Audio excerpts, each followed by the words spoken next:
Welcome to the APOT podcast. My name is Corinne Young. I'm the president of the Association of Pulmonary Advanced Practice Providers. And today we are talking to Reem Ismail. She is a nurse practitioner who's going to talk to us about transitioning over to the dark side into industry and what that looks like. I know we've all kind of been a little curious how that happens and what it looks like on the other side of the fence there.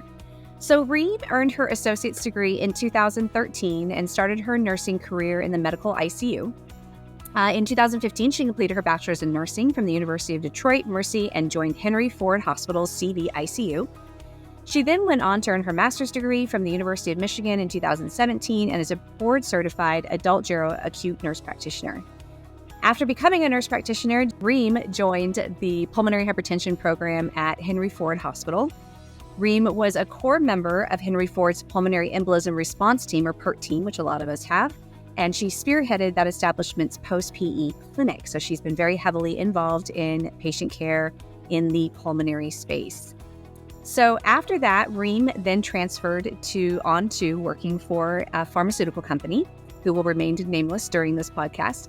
And she is going to share her experience with us of that transition in her profession. So Reem, thank you for joining us and sharing these insider secrets with us. Well, thank you for having me. I really appreciate it. All right. So when did working for pharma kind of first get on your radar that was an option and that was something that you would consider doing?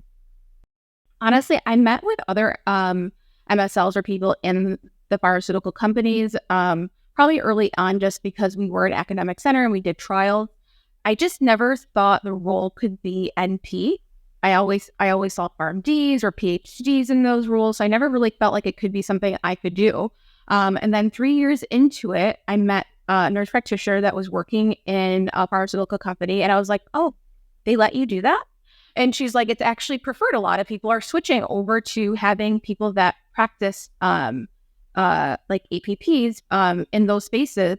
So transition, because we have the clinical experience, more so than not comparing people. But, we're more hands-on. We're taking care of those patients in the clinic. We're seeing them in inpatient. And I like a light bulb went off and I was like, oh, this is something new. This is something I can think about, because I feel like we all kind of get into that. What's the next thing, right? I feel like everybody in medicine are always wondering, okay, so I got to this point, what's the next thing? What's the next thing? Which is a blessing and a curse almost. So that was probably the first time where I was like, oh, new next thing. Yep. So, you mentioned the term MSL and CPL. So I know I'm familiar with a medical science liaison. They're the ones that get to tell you things that your sales rep, your sample rep, isn't allowed to tell you, right? Maybe off-label information and, how to get involved in clinical trials in your practice, things like that. So what's the difference between MSL and CPL? So this is a unique role to the company that I work for now. It's brand new, which is another reason why when I was looking to transition, this role really spoke to me. So medical science liaisons, for everyone that's wondering, they're more interfacing with physicians. And while they'll talk to the whole group, their objective is really to connect with the physician. And this role was to connect with NPs. And I was like, oh, no brainer. That's exactly what I want to do. All right. Well, it's nice that that industry has recognized that APPs are an appropriate target, right? And that it's somebody they want to engage with. I mean, that makes me happy. Yeah. Yeah, for sure. I think anyone and everyone can agree that APPs are the glue that hold most of clinics together. And it was really refreshing to see that industry recognize that on that level too. Okay. So what does your day-to-day kind of look like as a CPL? Well, now, just because it's a new role, it's just me and one other. I am a partner, and she's wonderful. And she's East Coast and I'm West Coast. And by that, I mean everything west of, I think it's Kentucky, that I have. So I have a big territory. And I recognize that that's not ideal for many people. But as a new role, it was really exciting to kind of develop it and make it mine. And I love to travel. So I was like, okay, let's do that. So my day-to-day basically is to connect with nurse practitioners in the ILD pulmonary space and to support them by providing new research or any kind of education. Especially a lot of NPs will tell me like, oh, I get referrals a lot from this person in the community. They really like the ILD space or the pulmonary space. Do you mind meeting with them? Or like, I think they'll meet with you if you can help provide a little bit more education.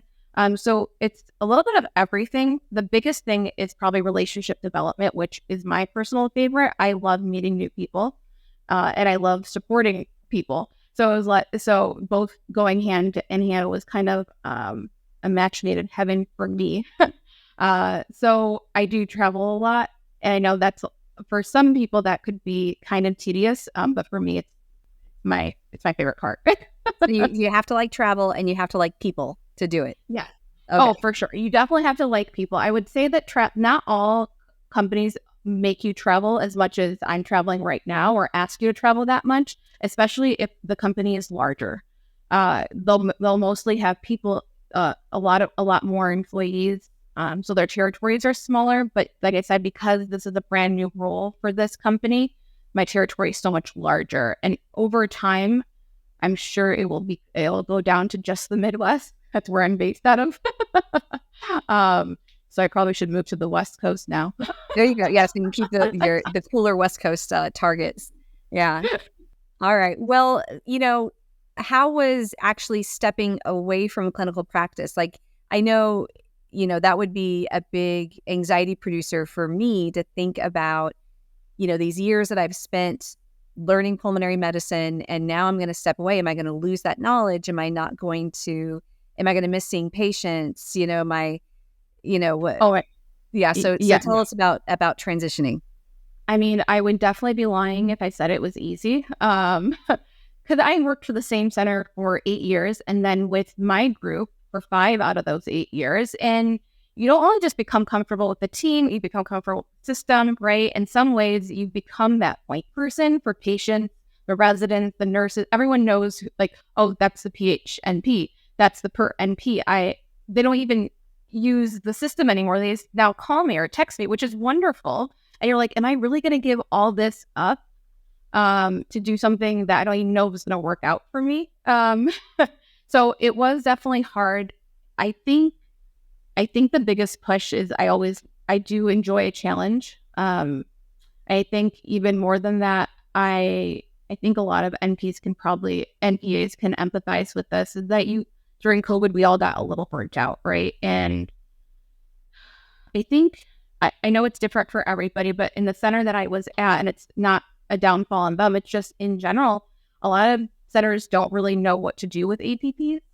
I think they like that we are the glue. I think they like that we can help manage the patients for sure and become independent, but there's no like clear-cut path of like, okay, after this amount of time, you're going to do this. And after this amount of time, you'll do that.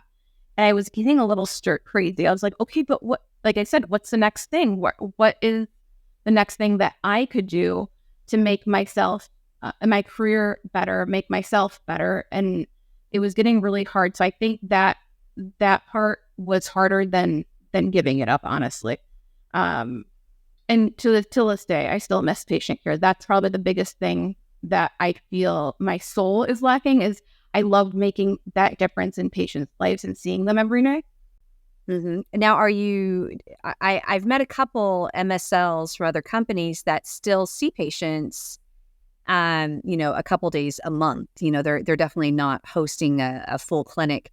Have you heard of that, or do you know if you're able to do that type of thing? So I do know other NPs that work for other companies that are able to do that.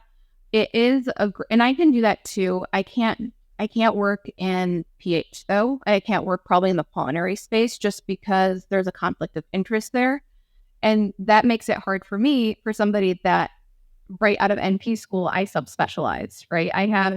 It feels like a stretch for me to go work in an internal medicine clinic because I've subspecialized at this point. Yeah. So that's the one thing I'll say is that I wish I could, because it is, it fulfills my soul in a way that I don't think many other things could. And it makes me sad. It does make me sad that I wouldn't be able to work in that space, especially because you spend so many years learning it. But it's still, if somebody was more like general, or they were okay working in more of a, outpatient clinic, that's outside of the scope that they learned everything in, then it can definitely be doable. Yeah. Yeah, that makes sense because you're very biased to your drugs, right, for Yeah. your company. So you may be more prone to prescribe those therapies. So, I mean, it's pretty ethical on the industry side that's their limitation, that they don't want you out there doing that. Yeah. Yeah, but I do know some MSLs that are still working in pulmonary, selling pulmonary drugs. And I mean, they're not selling the drugs, they're doing the education, but Education. Yeah. yeah, but I they're still think there's some people that are way more lax. I think the company I work for good reason, doesn't even want to like go into a gray area. They're just like, no, just no. But I did ask the question, because that was like the first thing that I asked is like, would I be able to do this? And I think before this, I think they had 2 APPs on the team total, and they both, I don't know if they asked that question before, but my boss told me that was the first time that question was really asked.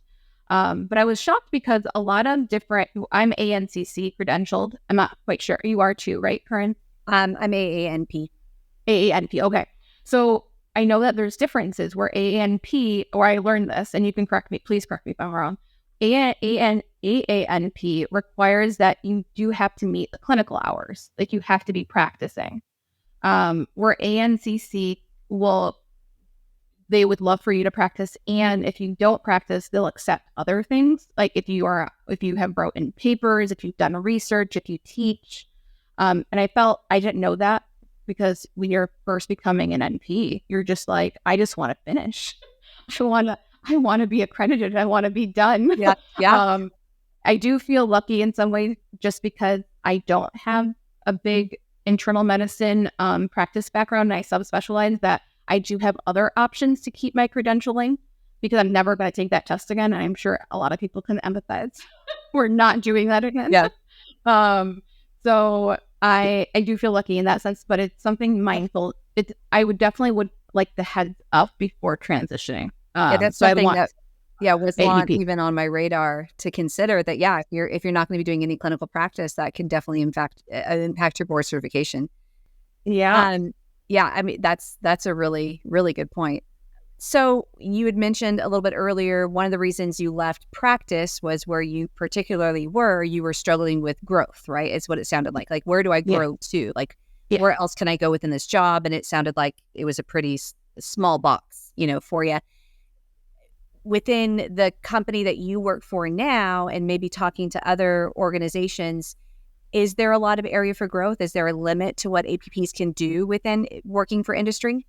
That's the best part, is that you can kind of grow anywhere and everywhere within industry.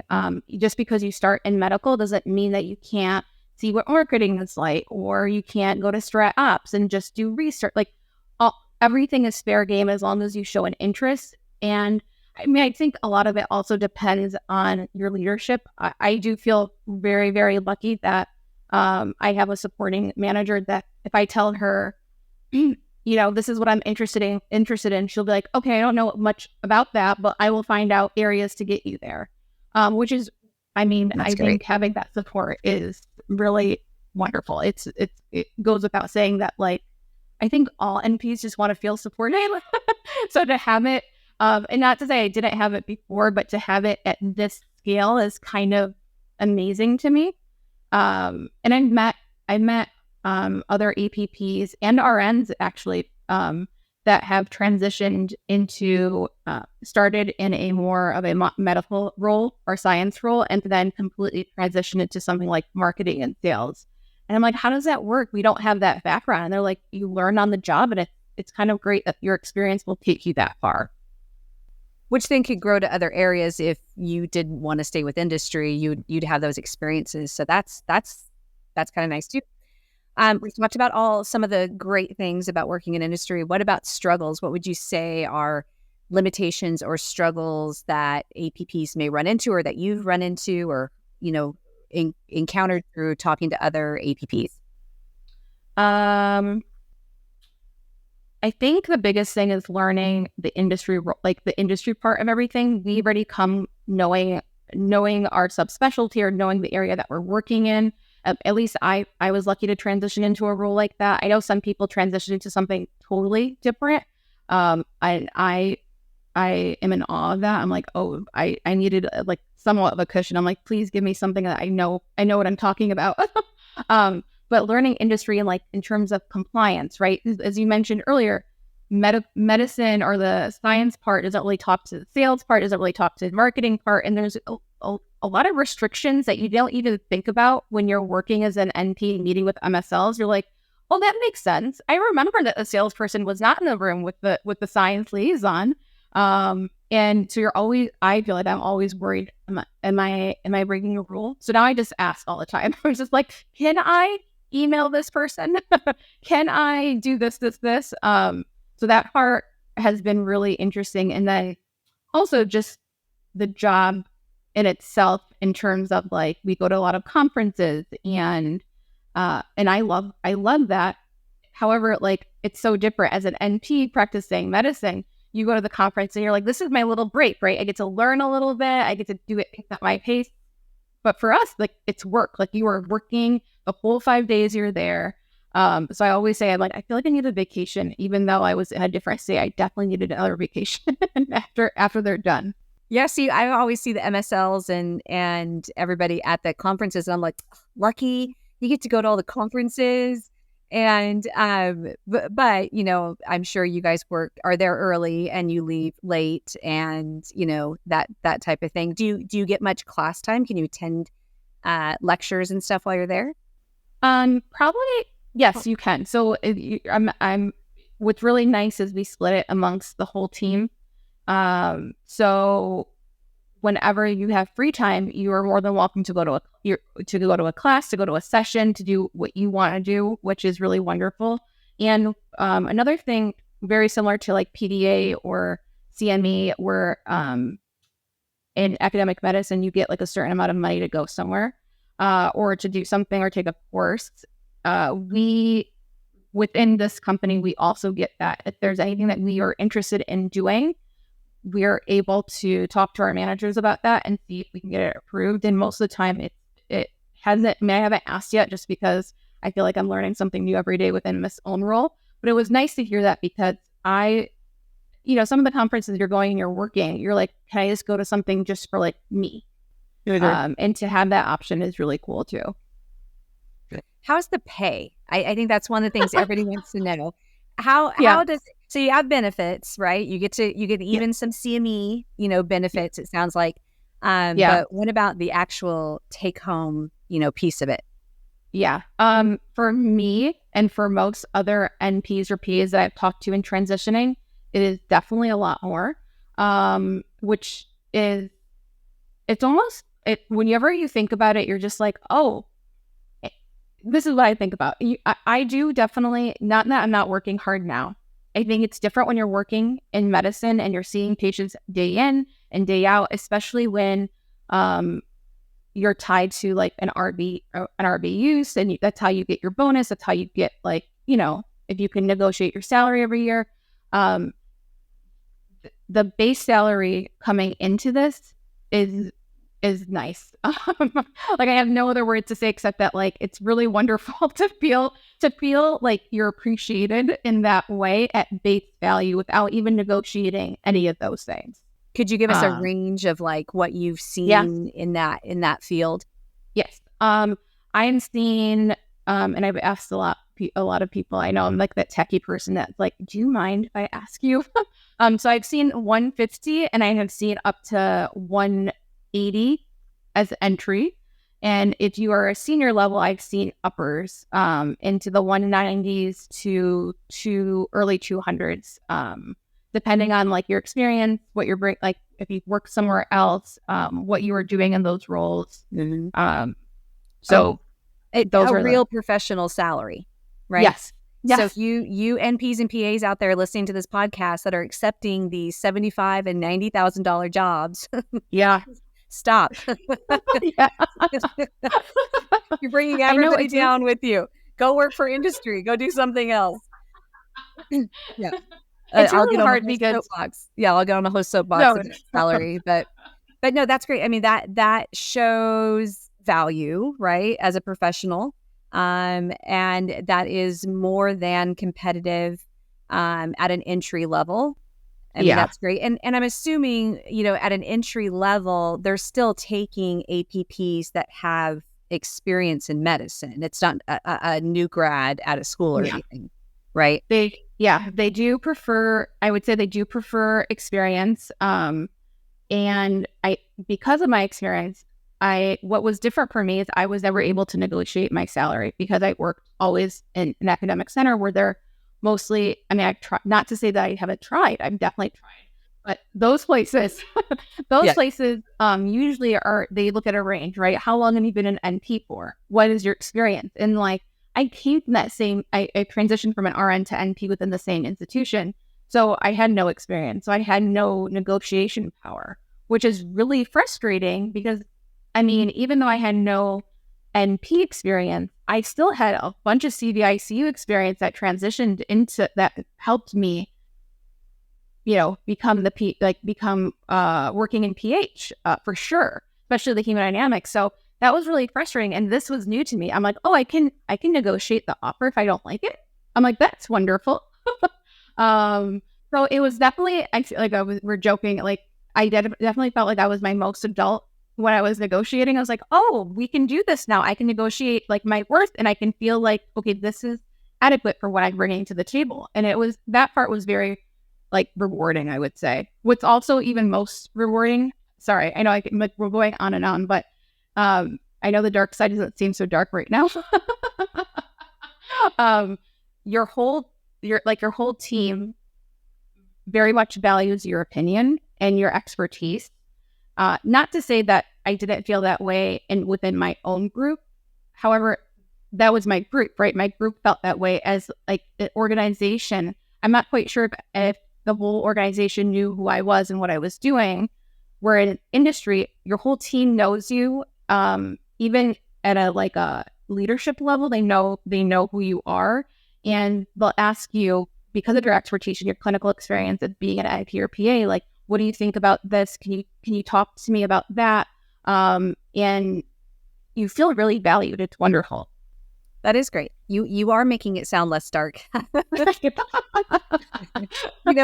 It's sold to us who have been in practice for a really long time that you're selling out, you're selling your soul to the devil, and you're going, you're leaving clinical practice where all of us are supposed to suffer until we retire, type thing. And I'm so happy that you're able to come on here and let us know what it really looks like over there, and that this new culture of APP involvement in industry is as good as it sounds like it is when they're talking to us.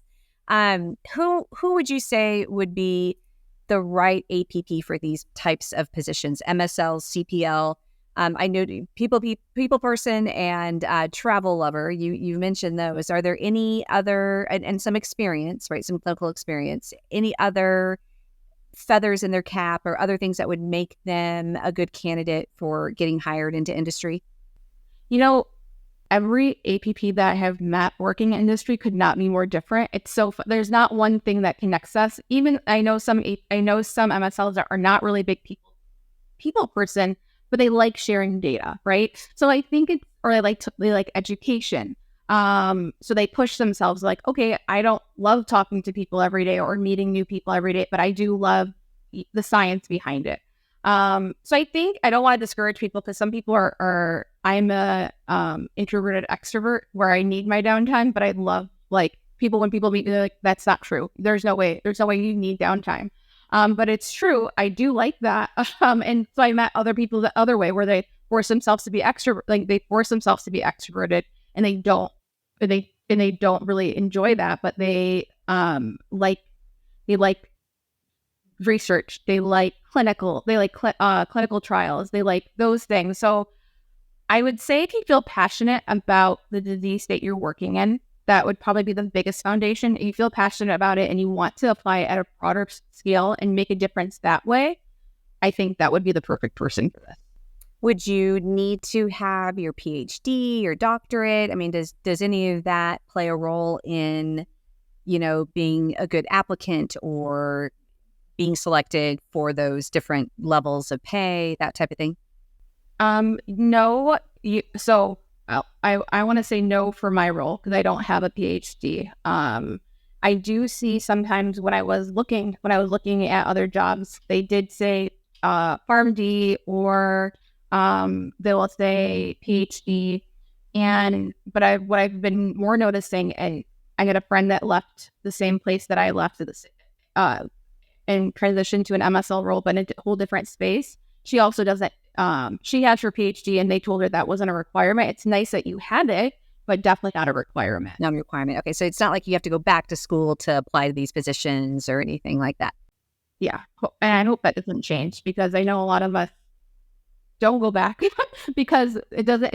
It's not tied to anything, right? It's financially, you do it for yourself, right? But financially, it's not tied to like more money. I think the biggest thing is probably that you can work in, you can work as a professor is what I've seen more people say. But other than that, it's not tight. So a lot of us are like, what? Why are we going to go back for what? Right.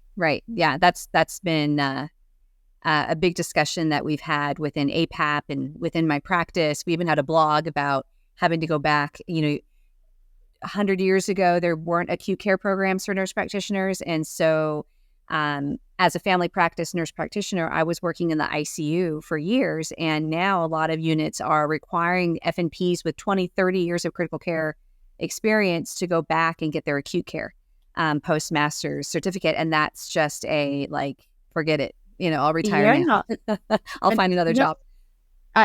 Same at my last academic center. They were now saying if you want to work inpatient, you have to be acute care.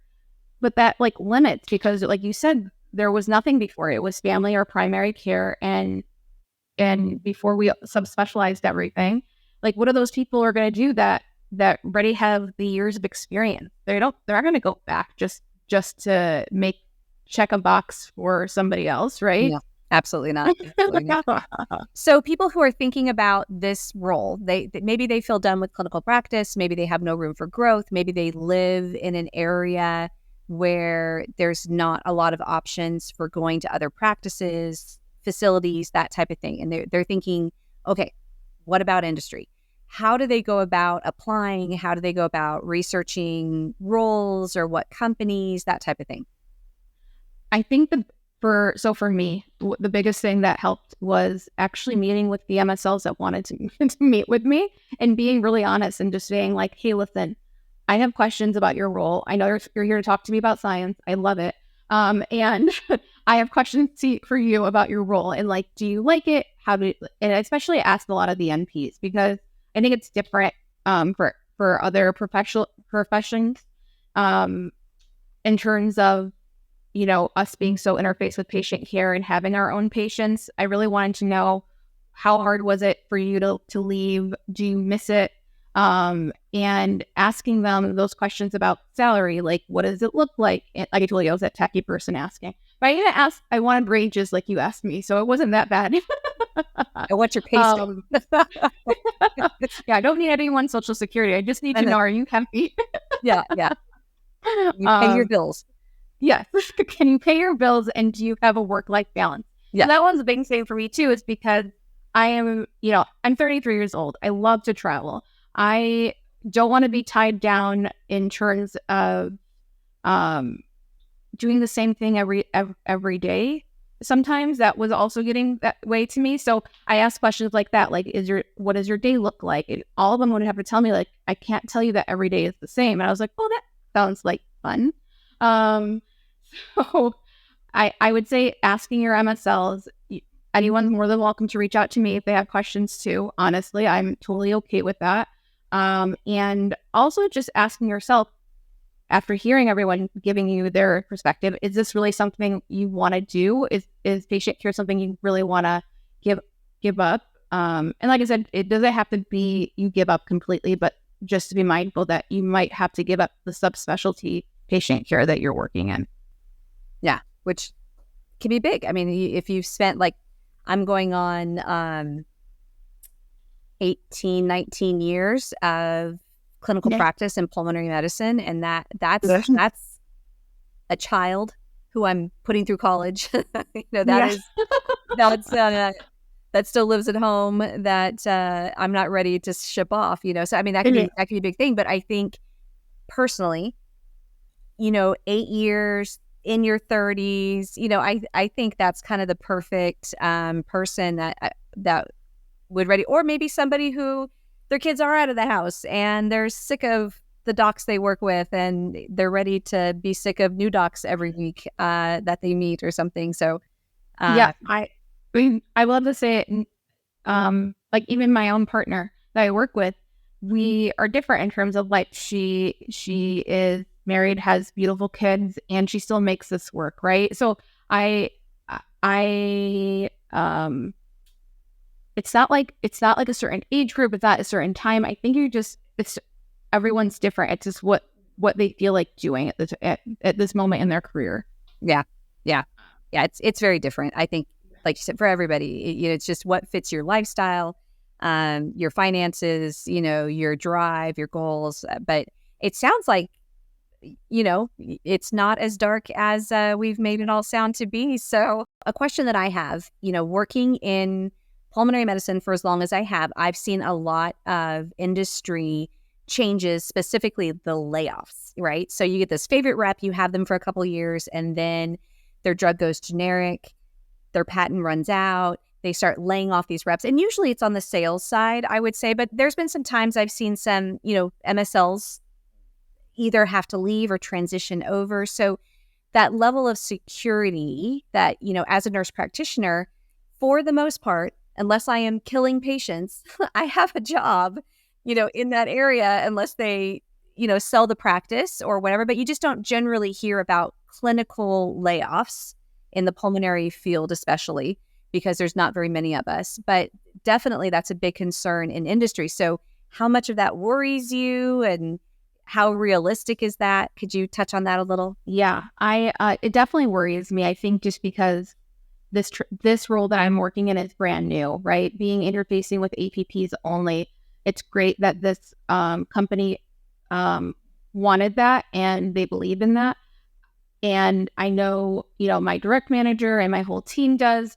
It's always scary because they're like, well, at a larger scale, am I meeting the goals, and how long are they looking at this role for it to be making an impact, which I hope I am. So I always get really worried about that just because it's new. It's always like a what's the saying? Two-edged sword? Double-edged sword. Thank you. But I can't have words anymore. It's it was really cool that this was a brand new role. I get to spearhead it. At the same time, it's nerve-wracking because you're right. I just, in these spaces, it's not all you do clinical trials, and sometimes people don't have the outcomes they're hoping for, and you hear in the news there will people's let go. So I definitely have that concern. What's great is because I'm a nurse practitioner, I always have that to fall back on. And now I think with the actual experience in pharmaceutical company, that I probably could transition into a different role, a different company. That would make me really sad. I really am happy where I'm working. But I guess the rational part of my brain tells me I'll be okay. And doesn't really think about it very often. I love denial. I think that's a great place to live. Oh, so yeah, I stay there. I want to thank you so much for sharing that with us, because it's great to have this inside scoop. And for those of you that do want to maybe harass Reem for a little more information, we will be tagging her on our social media pages. So if you do want to reach out to her with some questions, feel free to. You can also comment in a lot of the podcast Q&As after. Please like, subscribe, and follow the podcast. It's a great way to support APAP going forward. And Reem, again, thank you so much for joining us today and sharing all this info. Oh, you're so welcome. Thank you for having me.